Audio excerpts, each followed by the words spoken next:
Responding well to someone who identifies as gay is difficult, to say the least. Thankfully, there's a new resource that can help. For the Colson Center, I'm John Stonestreet. This is Breakpoint. There's a line that's credited to C.S. Lewis that I often repeat, that the most dangerous ideas in a society are not the ones being argued, but rather the ones that are assumed. In our time, that saying perfectly describes the idea that our desires determine our identities. Our culture has fully trained people, when they talk of sexual desires, to not say I feel, but rather to reach for being verbs like I am. If I experience same-sex attraction, they'll say, therefore I am gay. Well, author and Moody Bible Institute professor Christopher Yuan thinks it's time to expose this unspoken idea and how it's poisoning not just our culture, but so many individual lives. He knows. For years, Yuan self-identified as a gay man and lived an incredibly broken life. He was kicked out of dental school on the eve of graduation for selling drugs to faculty and threw away his relationship with his Christian converted parents in favor of gay bars and the life of a dealer. At one point, Yuan says his father even handed him a Bible, and he chucked it in the trash can. Not long after, he found himself in prison, where he received the life-altering news that he was HIV positive.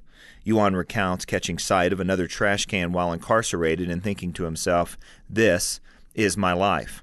But then he noticed something on top of that trash can, a Gideon's Bible. So he picked it up and began to read it, at first out of boredom, later with growing interest. After wrestling with Scripture and trying to reconcile it with his choices and his sexual identity, Yuan came to a crossroads, either to let his attractions determine how he lived or to find his identity in Jesus.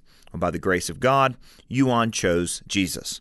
Today, having taken the unlikely course from prisoner to Bible professor, Yuan emphasizes the need to rethink along the lines of what Scripture teaches. For example, something most Christians know by experience, a conversion doesn't end temptation.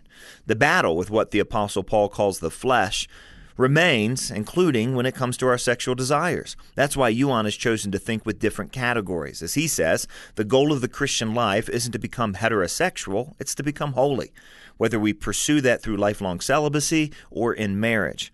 It's holiness that's the subject of Yuan's latest book, which is the Colson Center's book offer for the month of April. In the book, Holy Sexuality and the Gospel, Sex, Desire, and Relationships Shaped by God's Grand Story, Yuan subjects the issues surrounding sexuality to the bigger questions, those questions that shape our worldviews, which in turn shape our lives. Questions like, what's sexuality for? Why do we have desires? And what's the purpose of marriage?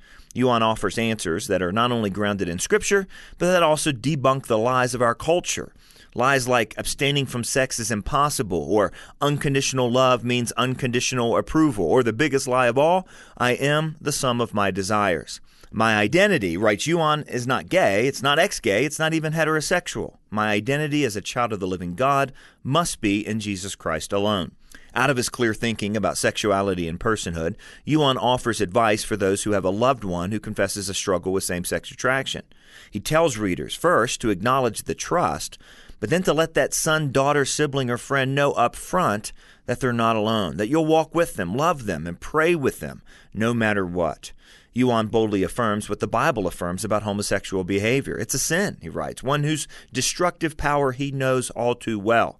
But he refuses to shackle people to the embedded ideas contained in words like gay, straight, bi, trans, or any of the other labels our culture uses to reduce people down to their desires. To get a copy of Holy Sexuality and the Gospel, come to breakpoint.org and we'll tell you how. We'll also link you to other resources that can help you love, walk with, and pray for those who are struggling with same-sex attraction. For Breakpoint, I'm John Stonestreet.